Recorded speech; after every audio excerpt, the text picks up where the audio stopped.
Salut tout le monde et bienvenue sur cette vidéo. Donc dans la continuité des modifieurs que l'on va retrouver sur Blender 5, je vais vous présenter maintenant un autre modifieur que l'on va appeler ici, quand vous venez dans Modifier, Generate, vous l'avez ici, Curve to Tube. Alors au début je me suis dit, mais quel est l'intérêt par rapport à ce qu'on a actuellement, puisque moi j'ai fait, pour vous dire, une formation complète sur la gestion des curves. Si je fais ici Shift A, Curve, je vous expliquais pas mal de choses, à part que j'ai pas encore expliqué le anti-air et le fur, qui est vraiment lié au module géométrie node pour aller beaucoup plus loin. Mais quoi qu'il en soit, ce qui m'intéressait de vous montrer, c'est déjà un petit peu les différents. Donc si je prends par exemple cette courbe de Bézier, alors si vous faites Shift A, vous allez ajouter par exemple Curve Bézier, d'accord, et vous ajoutez après votre élément, vous le mettez comme vous le souhaitez. Ça, je pense qu'il n'y a pas de souci par rapport à ça. Donc si je récupère par exemple celui-ci, quand je viens dans les options au niveau des courbes de Bézier, on va pouvoir travailler ici la résolution, importante pour la suite de ce que je vais vous expliquer au niveau du modifieur. Et on va pouvoir ici travailler au niveau du bevel. Quand vous cliquez sur Def, vous allez pouvoir créer ce genre de forme, vous voyez, directement. Alors je me suis trompé, par contre, c'était plutôt lui qui m'intéressait. Hop, je reviens et je modifie celui-là. Voilà. Par exemple, on a quelque chose comme ça. D'accord? Quelle va être la différence avec les deux? Il faut savoir qu'à chaque fois que vous allez utiliser un modifieur, surtout quand il va être lié au module géométrie node, si je viens ici, que je fais Add Modifier, Generate, et je dis Curve to Tube, on va avoir automatiquement ici un scale qu'on va pouvoir évidemment diminuer sans aucun problème. Mais la grosse différence, je dirais, qu'il va y avoir, c'est que d'une part, quand vous voyez ce petit symbole qui est ici, là je vous mets une grosse flèche rouge pour montrer de quoi je parle, ça veut dire que vous êtes de suite en mode géométrie node. Si je viens ici, géométrie node, si je viens dans View, Frame All, vous avez l'ensemble qui apparaît ici. Si je me mets en plein écran, vous voyez, à chaque fois, tout cela a été fait avec des modules géométrie node. Donc évidemment, si vous ne connaissez pas ça, c'est un peu compliqué. Alors si vous ne connaissez pas, entre guillemets, c'est pas très grave, puisque tout cela, si vous voulez, c'est pour vous montrer qu'on peut mettre les mains dans le cambouis et améliorer celui-ci si besoin. Si vous n'y connaissez rien, pas de problème, je vais vous expliquer celui-ci, comment il marche. Hop, je reviens là-dessus. Ok, revenons maintenant sur le modifieur. Alors, ensuite, ici, on a le profil. Le profil, vous avez Round ou alors Custom. Qu'est-ce que ça veut dire? Ça veut dire que, par exemple, si je me mets ici en vue de dessus, je vais faire un Shift A, je vais prendre une courbe de Bézier, mettre ici, en mode édition. Là, j'ai pas beaucoup de points, je peux tout sélectionner pour dire bouton droit de ma souris, Subdivide. Et puis, pourquoi pas, je vais récupérer celui-ci, celui-ci, celui-ci et celui-ci. Je vais faire un profil complètement différent. Par exemple, quelque chose comme ça. Ça me fait penser un petit peu au churros ou les choses comme ça. Ensuite, je vais sélectionner ma courbe, puis cliquer sur la petite pipette et venir sélectionner l'objet en question pour avoir une forme complètement différente. Ok. Pour l'instant, on va laisser en round pour vous montrer. On a ici ce qu'on appelle le Shed Smooth qui va permettre de lisser. Vous voyez qu'on aura quelque chose comme ça. Alors, si vous voulez voir un petit peu ce qui se passe au niveau du maillage, là on le voit parce que c'est comme ça, mais si je clique sur Shed Smooth, on ne verra plus le maillage. Dans ces cas-là, je vais venir ici au niveau de l'onglet Propriétés de l'objet. Je vais choisir Viewport Display et cliquer sur Wireframe. Ça va me permettre de vous expliquer un peu mieux comment cela marche. Ok. Je reviens au niveau de mon modifieur et on va continuer. Alors, on a vu ici qu'on a une résolution. Donc, vous voyez qu'on va pouvoir augmenter ou diminuer ma résolution. Ok, on va laisser pour l'instant à 8, c'est très bien. Ensuite, ici, vous avez ce qu'on appelle le resample. Qu'est-ce que ça veut dire? Eh bien, ça veut dire que vous allez avoir trois types ou quatre méthodes pour pouvoir utiliser le resample. En l'occurrence, vous allez pouvoir travailler sur le maillage de votre courbe. C'est pour ça que je vous ai mis la visibilité au niveau du wireframe pour qu'on puisse bien voir ce qui se passe. Quand on vient dans Evaluate, c'est équivalent à lui. C'est-à-dire que si je diminue celui-ci, il va automatiquement travailler puisque j'ai l'option Evaluate. Si je me mets ici en auto, lui, il va essayer de se débrouiller avec ce qu'on lui donne. Mais on peut évidemment augmenter ou diminuer à ce niveau-là. Auto, j'aime pas trop parce qu'il y a trop de maillage. On va pouvoir aussi travailler en count. Donc on va pouvoir définir, vous voyez, on a bien des portions à chaque fois. On va pouvoir compter si on veut comme ça. Et le dernier, c'est ce qu'on appelle length. Length, c'est que tous les 0,1 mètres, vous voyez, si je fais ça, là je dis tous les 1 mètre, voilà ce que ça va me donner. Donc si je veux 0,1 mètre, je fais quelque chose comme ça. Et l'intérêt aussi, c'est que là, si vous regardez bien, j'ai quelque chose comme ça qui est assez propre. Mais si je prends par exemple celui-ci et que je veux continuer en faisant un extrude et venant comme ça, il va garder la même technique. Ça, c'est extrêmement intéressant. Donc là, je reviens en arrière. Hop, parfait. On va rester à 0,1 m, c'est tout à fait correct. OK. Après, comme je vous disais, la grosse différence qu'il va y avoir entre ce qu'on appelle les courbes de Bézier, donc quand je fais ici Shift A, les primitives de type curve, on appelle aussi les courbes de Bézier, et ce fameux modifier, eh bien c'est que celui-ci va gérer les UV. Et oui, c'est quand même vachement intéressant. C'est-à-dire que si je viens ici, quand je viens à cet endroit-là, vous voyez que là, j'ai quelque chose comme ça. Si je viens au niveau du shading, on va remettre ici les textures. Vous voyez, on a quelque chose comme ça. Là, je suis en UV. Si je me mets maintenant en Generate, on a quelque chose comme ça.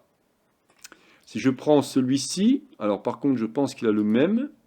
Ouais, donc je vais décocher celui-ci, ok. Je vais pouvoir évidemment travailler en UV. Dans ces cas-là, je vais avoir quelque chose de bien plus précis. Donc de suite, on va pouvoir travailler plus facilement par rapport à une courbe de Bézier qui serait un peu plus complexe, puisque lui, il va travailler qu'en Generate. Bon, déjà, c'était intéressant de voir ça. Si je reviens ici en Layout, ce qui est sympa aussi, c'est si je reprends par exemple celui-ci, rappelez-vous que je vous ai expliqué le modifier Always, là j'avais fait exprès de le désactiver, mais si je clique dessus, d'un seul coup, on peut avoir quelque chose comme ça. Et dans ces cas-là, on va pouvoir carrément créer un ensemble de tuyaux, donc je vais un petit peu le bouger lui. Alors, plutôt X. On va bouger un peu comme ça, voilà. Alors peut-être que lui est un petit peu trop espacé, donc on va faire quelque chose comme ça, vous voyez? D'un seul coup, on peut faire un truc dans ce style-là. Je vous laisse imaginer, c'est extrêmement intéressant. Si vous souhaitez faire des tuyaux, vous allez pouvoir utiliser d'une part le modifier Curve to Tube et après Always. Donc déjà, vous voyez, c'est assez cool par rapport à ça. Ok. Qu'est-ce qu'on a d'autre comme option? Donc comme je disais, ici, on a le cap. Dans ces cas-là, je vais prendre une autre scène pour vous montrer comment cela fonctionne. Voilà, donc je me retrouve avec cette courbe, ou avec cette forme-là. Je suis en 0,72, je me suis mis en round, 8. Ce qui va m'intéresser, c'est les caps. C'est-à-dire que quand je vais cliquer ici, on va pouvoir évidemment, donc là je ne vais pas passer en custom, je vais passer en flat, on va pouvoir fermer les extrémités. Ça c'est le premier point à savoir. Après, dès que je vais cliquer sur Round, je peux avoir carrément un arrondi comme ça. On peut pouvoir merger si on veut, ou pas, à vous de voir. On va même pouvoir, si on veut, aligner sur les normales en fonction des problèmes rencontrés, et on pourrait même, ce qu'on appelle extrapoler, c'est qu'on va avoir, si on a quelque chose qui n'est pas top top, on va pouvoir lui rendre un rendu peut-être un peu plus fin, enfin, travailler par rapport à l'extrémité. Mais c'est pas ça qui m'intéressait de vous montrer. Ce qui m'intéressait de vous montrer, c'est le côté custom. On va pouvoir remplacer celui-ci, c'est pour ça que je les ai appelés différemment. Si vous regardez ici, on a l'objet qui va s'appeler extrémité basse, donc qui va aller ici, et l'autre qui va s'appeler extrémité haute.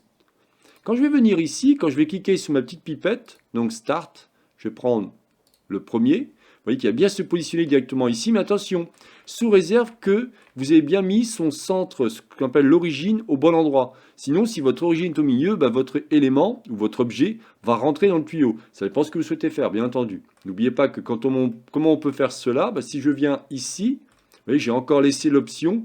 Vous venez ici dans Options et vous avez Origine. Ou alors, si vous voulez faire différemment, il vous suffira de récupérer l'ensemble, faire un Shift S, dit Cursor to Select, et automatiquement, vous lui dites Origine to 3D Cursor. Et là, on est sûr qu'il est bien positionné. D'accord? Ça dépend de ce que vous souhaitez faire par rapport à ça. Et pareil par rapport à lui. Donc, si je reprends celui-ci, je vais récupérer ma petite pipette et je vais lui dire, bah, tu me mets celui-ci à cet endroit-là. Et vous voyez, d'un seul coup, on va pouvoir créer ce genre de choses. Mais ce qui est sympa, c'est que si je prends l'ensemble et que je bouge celui-ci, évidemment, il suit. Donc ça, vous voyez, je vous laisse encore imaginer, par rapport à ce que je vous montrais de la scène des tuyaux, on pourrait faire quelque chose de vraiment sympa par rapport à ça. Alors ce que j'ai fait, histoire de vous rendre une scène un peu plus cool pour vous montrer ce qu'on peut faire avec, je vous ai créé une scène dans ce style-là. Si je vous montre ce que ça va donner en rendu, vous allez voir que c'est assez sympa. On arrive à voir quelque chose de pas mal. Alors, il faudra aller beaucoup plus loin au niveau de la gestion des câbles, mais vous voyez que ça peut par exemple être ce genre de scène. On va avoir différents types de câbles qui vont passer et ainsi de suite. Et grâce aux modifiers Curve to Tube et Always, on peut avoir ce genre de scène. Par exemple, bien entendu. Bon, ce que je ne vous ai pas encore expliqué, c'est ce qu'on appelle ici UV Map. Donc comme vous le savez, le tube il est généré et construit à partir de segments qui vont être répétés le long de la courbe. Cela signifie que votre géométrie est générée d'après les UV d'origine. Les UV sont donc calculés automatiquement. Il n'y a pas d'UV classique à la main tant que le modifier n'est pas appliqué. Comme vous pouvez voir ici, on va retrouver, donc, comme on le retrouve au niveau des UV, on va U et V. Si on prend le premier qui va être le facteur, celui-ci va permettre il va représenter une position relative à la longueur le long de la courbe. Alors c'est un peu complexe tout ça, donc Essayez de jouer avec, vous verrez de suite ce que ça donne. Ensuite, donc c'est comme pareil, hein, c'est soit par rapport à U, soit par rapport à V. Attention de ne pas décocher, sinon ça ne marchera pas. Vous avez par exemple aussi length, c'est donc la longueur.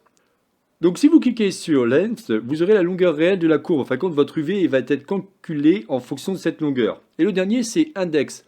Un peu plus compliqué dans le sens où celui-ci va travailler par rapport au nombre de segments et c'est en fonction de votre résolution de votre courbe. Celui-ci va permettre de casser la répétition et d'introduire un peu comme du hasard. Par contre, au niveau de length, donc la longueur, c'est plutôt une répétition métrique.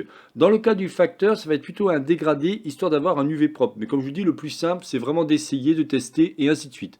Et le dernier, quand je mets ici en length, vous allez avoir un dernier élément qui apparaît ici, c'est que vous pouvez carrément définir des paramètres avec une courbe et ainsi de suite.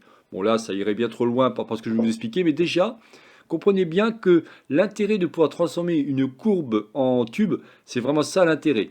Et évidemment, comme je vous ai dit, on va pouvoir customiser celui-ci avec plein de paramètres. Ce qu'on pouvait déjà faire au niveau du modifieur, enfin pas du modifieur, mais des techniques avec les primitives de type curve.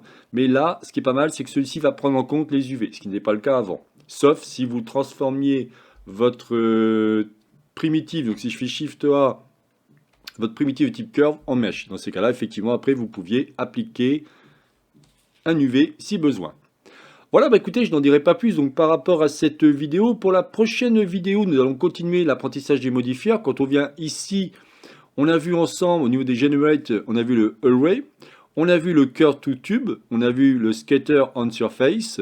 Si on continue ici au niveau des formes, on n'a rien d'autre. Physique, on n'a rien d'autre. Géométrie, nous avons géométrie input. Vous allez voir que ceci est aussi intéressant par rapport à différentes utilisations que vous en faites. Vous avez aussi au niveau des instances extrêmement intéressant. Je vous expliquerai un peu plus au niveau des modules géométrie node. Donc là, je ferai quelques exercices très simples pour vous montrer comment cela fonctionne. Et vous allez voir que c'est très sympa ce qu'ils ont mis en place. Encore une fois, tous ces modifieurs qui ont été rajoutés, c'est simplement, moi j'en ai fait pas mal, hein, puisque je vous dis j'ai fait 3 formations dessus, donc c'est simplement que pour éviter que les gens, s'ils ne sont pas trop attirés par la géométrie node, eh bien ils vous les ont rajoutés au niveau des modifieurs. Allez, je vous souhaite une excellente journée et à la prochaine vidéo. Bye bye.